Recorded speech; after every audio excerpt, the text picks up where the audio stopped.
So 2 things that people have told me not to do with my plants. First is to not repot my plants during the winter time. Now I have indoor house plants and they don't know that it's winter outside because of how they're cared for in here. So I repot my plants year round. The second thing that I always hear is you should not fertilize during the winter time. If she's still growing, I'm still fertilizing. Whoop. And now I take my fertilizer and I water thoroughly. Let it drain, and at the end of the day, do what works for you. Hey, yo, so check this out. This video is dedicated to all the bullshitters in my past. Man, thank you so much for bullshitting with me because obviously it's working and obviously your shit stinks. Look at my veggies, man. They actually benefiting off your bullshitting. I appreciate y'all so much. You deserve a medal that actually looks like the shit emoji. And thank you, man. I appreciate y'all. So keep on bullshitting, my guy.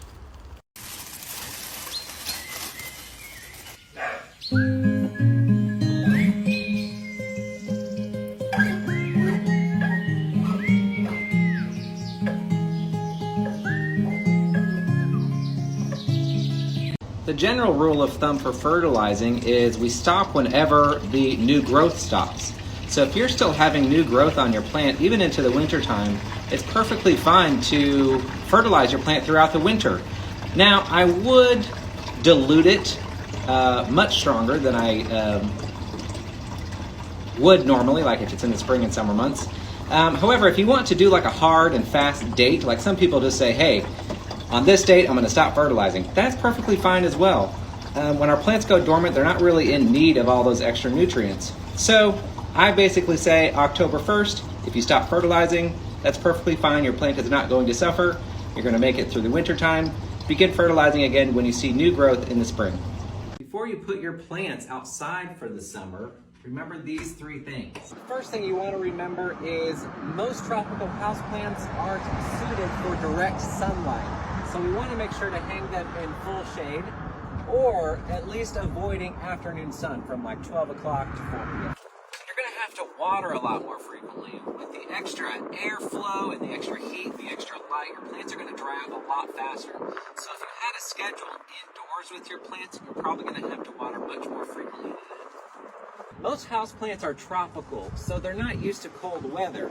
So, especially during the first few months of spring, it can drop below about 50 degrees. And if that's the case, make sure to bring your plants inside. Oh my God! Okay, it's happening. Everybody stay calm. What's the procedure, everyone? What's the procedure? Stay calm! Wait. Are you kidding me? Stormy? You look like mommy, baby. I hate it. Storm? My favorite plant, my newest plant, my most expensive plant, the plant that needs the most love, my Insta-worthy plant, the plant that's been through the most, a plant that's almost dead, and a plant that is dead.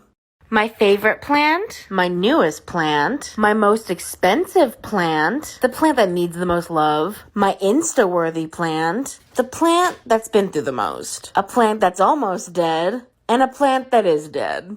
Hey, plant parent check. Show me your favorite pothos.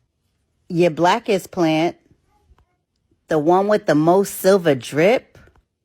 The one with mad variegation. Don't forget the green girls. A wish list plant.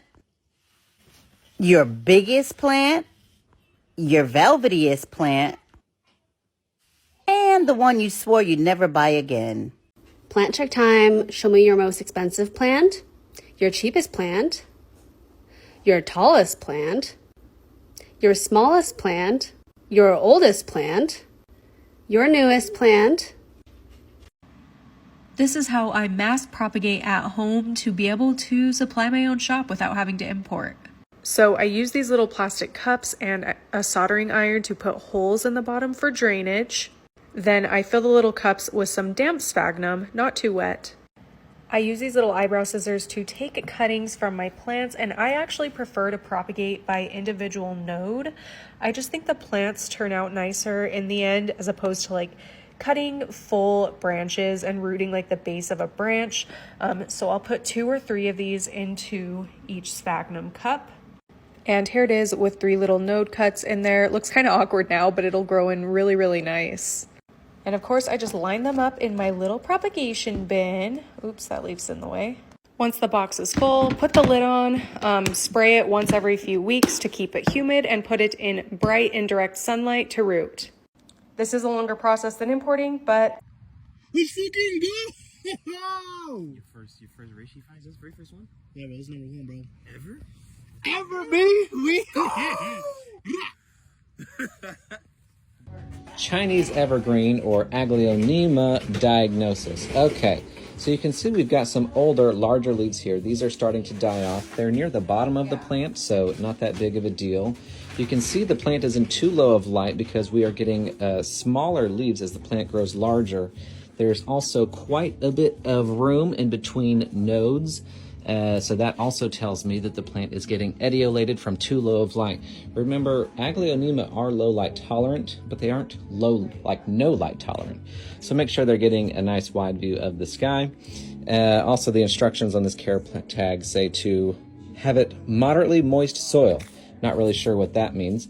We like to water them when they're about 25% dry during the spring and summer months, and you can back them off to 50% dry during the dormant season, which is the winter. But I'm going to repot this thing, make sure the roots are all good, and recommend the customer puts it in brighter light. Don't be afraid of your gift. Don't be afraid of yourself. Don't be afraid of the power that and the gift that you're going to give to people. Don't hate on yourself. Don't speak negative about yourself. Don't be your own worst enemy. Have the courage. Do it. Just do it. Just sing. Just write from your heart. It's about... Oh my gosh, beautiful roses. I'm throwing roses, roses, roses, roses. Oh.